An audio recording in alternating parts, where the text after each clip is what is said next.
विकास का सामान्य परिचय। आज का जो टॉपिक है, विकास के आयाम, डायमेंशंस ऑफ डेवलपमेंट। डेवलपमेंट के अंतर्गत यानी विकास की अवधारणा जो है, कंसेप्ट ऑफ डेवलपमेंट, अधिगम के साथ उसका संबंध, उसी का ये सब टॉपिक है। विकास का सामान्य परिचय। विकास एक सतत प्रक्रिया है, यानी कि लगातार चलने वाली प्रक्रिया है। अब उसी में बात किया जाए शारीरिक विकास की, तो आयु के साथ रुक जाता है शारीरिक विकास। मनोशारीरिक विकास में भाषा का विकास, भाषाई विकास होता है, संवेगात्मक विकास आता है, सामाजिक और चारित्रिक विकास शामिल है। आयु स्तरों के अनुसार विकास, इन्हें विकास के आयाम, आयु स्तर के अनुसार जो विकास होते हैं उन्हीं को विकास के आयाम या अवस्थाएं कहा जाता है। विकास के प्रमुख चरण या आयाम। विकास को गर्भावस्था से वृद्धावस्था तक विभिन्न चरणों में वर्गीकृत किया गया।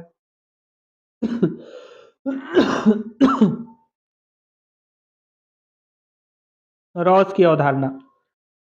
शैशवावस्था, पूर्व बाल्यावस्था, उत्तर बाल्यावस्था, किशोरावस्था, ये रॉस की अवधारणा है।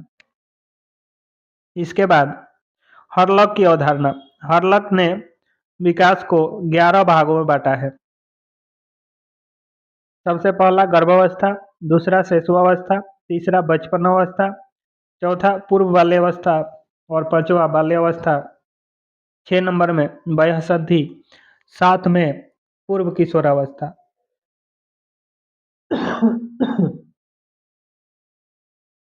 8 में उत्तर किशोरावस्था, 9 में प्रौढ़ावस्था, 10 में मध्यावस्था, 11 में वृद्धावस्था। सामान्य वर्गीकरण की बात करें तो आयु स्तर के अनुसार सामान्य वर्गीकरण जो है, गर्भावस्था गर्भधान से जन्म तक, शैशवावस्था 0 से 6 वर्ष, बाल्यावस्था 7 से 12 वर्ष, किशोरावस्था 13 से 18 वर्ष, प्रौढ़ावस्था 18 से 19 वर्ष के बाद गर्भावस्था के चरण। गर्भावस्था को 3 मुख्य चरणों में विभाजित किया गया है। पहला है भ्रूणिक अवस्था, बीजावस्था 0 से 2 सप्ताह। बालक की आकृति बीज के समान होती है, इसलिए इसका बीजावस्था नाम दिया गया है। योक नामक पदार्थ को आहार के रूप में ग्रहण करता है बालक इस अवस्था में। योक नामक पदार्थ याद रखिएगा। माँ के शरीर से आहार ग्रहण करने की प्रक्रिया प्रारंभ हो जाती है। भ्रूणावस्था 2 सप्ताह से 8 सप्ताह तक बीच का है। शिशु का तीव्र गति से शारीरिक विकास, फेफड़ों, यकृत, अग्नाशय, थायराइड ग्रंथि आदि अंगों का निर्माण भ्रूणावस्था यानी 2 से 8 सप्ताह में हो जाता है। 3 परतें होती हैं। एक्सोडर्म, त्वचा, बाल आदि इसके अंतर्गत आते हैं। मीसोडर्म, इसमें मांसपेशियां आएंगी। एंडोडर्म, मस्तिष्क और हृदय आदि आते हैं। तीसरा, गर्भस्थ शिशु की अवस्था जो होती है वो 8 सप्ताह से जन्म तक होती है। शिशु का विकास सिर से पैर की ओर होता है, याद रखिएगा, इंपॉर्टेंट है। शिशु का विकास सिर से पैर की ओर होता है। स्वाद इंद्रियों का विकास तीसरे माह में शुरू होता है। सामान्य अवधि इसकी 270 से 280 दिन है। 9 माह 10 दिन। विकास की विशेषताएं। शारीरिक विकास, भ्रूण के विभिन्न अंगों का निर्माण होता है। मनोवैज्ञानिक विकास, गर्भ में शिशु को पीड़ा का अनुभव नहीं होता है। गर्भ में शिशु को पीड़ा का अनुभव नहीं होता है। संवेगात्मक और बौद्धिक विकास, गर्भावस्था के तीसरे माह में इंद्रियों का विकास होता है, तीसरे माह से। यह वर्गीकरण बाल विकास की प्रक्रिया को समझने में मदद करता है और यह बताता है कि कैसे शारीरिक और मनोवैज्ञानिक बदलाव विभिन्न आयु स्तरों पर होते हैं। इस क्लास को हम लोग कंटिन्यू रखेंगे। नेक्स्ट क्लास में नेक्स्ट टॉपिक जो होगा वो आपका पहला शैशवावस्था को डिटेल में जानेंगे। शैशवावस्था से भी बहुत इंपॉर्टेंट क्वेश्चन पूछे जाते हैं, जैसे स्वकेंद्रित अवस्था या स्वार्थी स्वभाव के बच्चे किस अवस्था में होते हैं, तो शैशवावस्था में। मूल प्रवृत्त्यात्मक व्यवहार, तो शैशवावस्था। अतार्किक चिंतन की अवस्था, शैशवावस्था। जीवन का सबसे महत्वपूर्ण काल, शैशवावस्था। नैतिकता का अभाव किस में होता है, तो शैशवावस्था। सारी इस टाइप के विशेषताओं को जानेंगे कल के क्लास में। आप कुछ इंपॉर्टेंट क्वेश्चंस को कर लेते हैं जो आपके सीटेट एग्जाम या टेट एग्जाम के लिए बहुत महत्वपूर्ण क्वेश्चंस हैं। What does the term cognitive refers to? संज्ञान शब्द का क्या अर्थ है? क्वेश्चन है, संज्ञान शब्द का क्या अर्थ है? संज्ञान यानी सोचने, तर्क करने और समझने जैसी मानसिक प्रक्रियाओं को संदर्भित करता है। तो इस हिसाब से इस प्रश्न का सही जवाब क्या होना चाहिए? ऑप्शन दिए हुए हैं भावनाएं, सोच, सीखना और धारणा, यानी इमोशंस, थिंकिंग, लर्निंग और परसेप्शंस। तो ऑप्शन ए, बी, सी और डी में सही जवाब ऑप्शन बी होगा। संज्ञान यानी सोचना, सोच थिंकिंग से है, तो ऑप्शन बी इसका सही जवाब है। नेक्स्ट क्वेश्चन है second, which principle does Vygotsky theory emphasize? Vygotsky के सिद्धांत में किस सिद्धांत पर बल दिया गया है? रेनफोर्समेंट, पुनर्बलन, स्कैफोल्डिंग, सहायक संरचना, सहायता प्रदान करना, दंड और परिपक्वता। तो इसका सही जवाब, वाइगोत्स्की ने सामाजिक संपर्क और सीखने में समर्थन के महत्व पर जोर दिया है, यानी कि सीखने में बच्चों को सहयोग किया जाए, समर्थन किया जाए, तो ये कहलाता है स्कैफोल्डिंग, सहायक संरचना। ऑप्शन बी इसका सही है। Next question, what constructivism in education? शिक्षा में रचनावाद क्या है? शिक्षा में रचनावाद, निष्क्रिय अधिगम, रटकर याद करना, सक्रिय अधिगम, व्याख्यान विधि। तो इसका सही जवाब होगा ऑप्शन सी। ऑप्शन सी सही है, सक्रिय अधिगम। रचनावाद व्यवहारिक अनुभव और अधिगम में सक्रिय भागीदारी को बढ़ावा देता है, इसलिए इसका सही जवाब होगा सक्रिय अधिगम। ऑप्शन सी सही है। Next question, Kohlberg theory focuses on which aspects of development? Kohlberg का सिद्धांत विकास के किस पहलू पर ध्यान केंद्रित करता है? भावनात्मक, शारीरिक, नैतिक, संज्ञानात्मक, यानी इमोशनल, फिजिकल, मोरल, कॉग्निटिव। तो इसका सही जवाब प्रश्न संख्या 4 का आप कमेंट में दीजिए।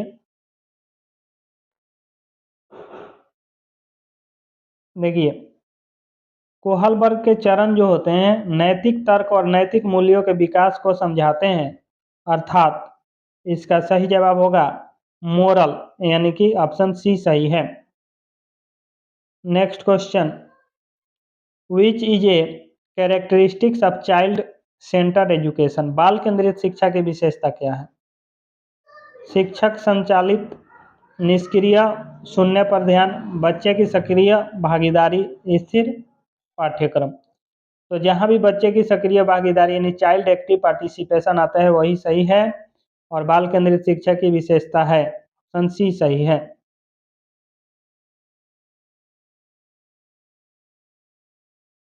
क्वेश्चन नंबर 6, अधिगम में तत्परता की अवधारणा क्या अर्थ है?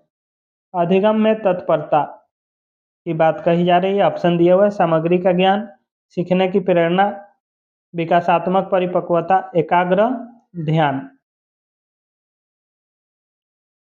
तत्परता उस विकासात्मक अवस्था को संदर्भित करती है जहां बच्चा सीखने के लिए तैयार होता है, यानी कि तत्परता यानी कि जहां पे बच्चा सीखने के लिए तैयार होता है।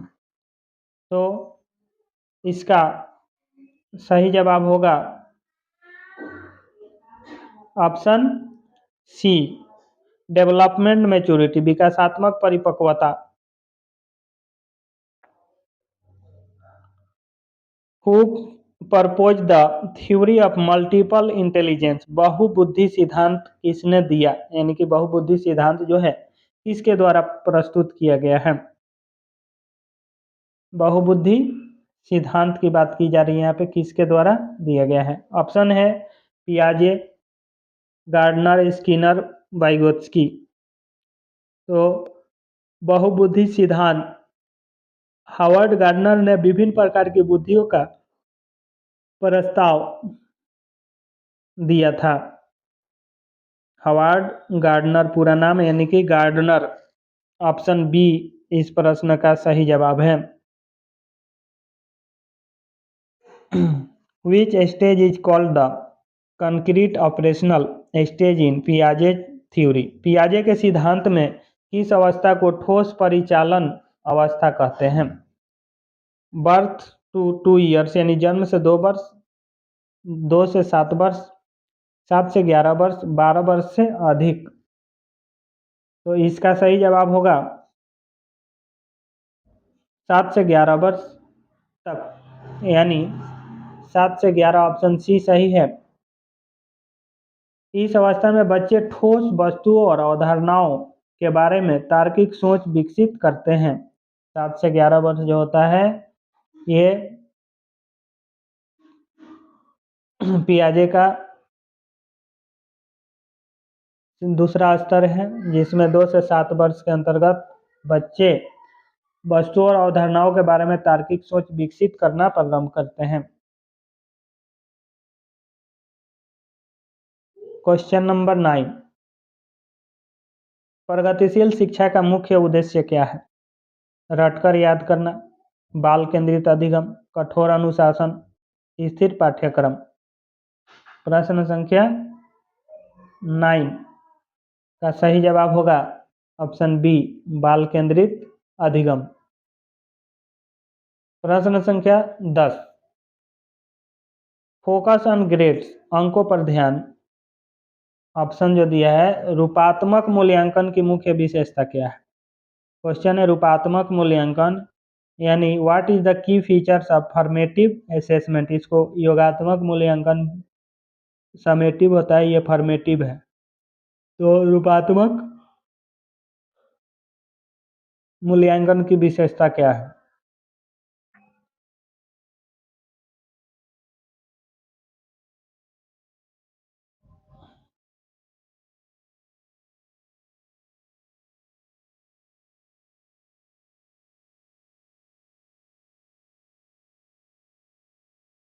अंकों पर ध्यान। What is the key feature of formative assessment. रूपात्मक मूल्यांकन की विशेषता, मुख्य विशेषता इसमें बताना है आपको।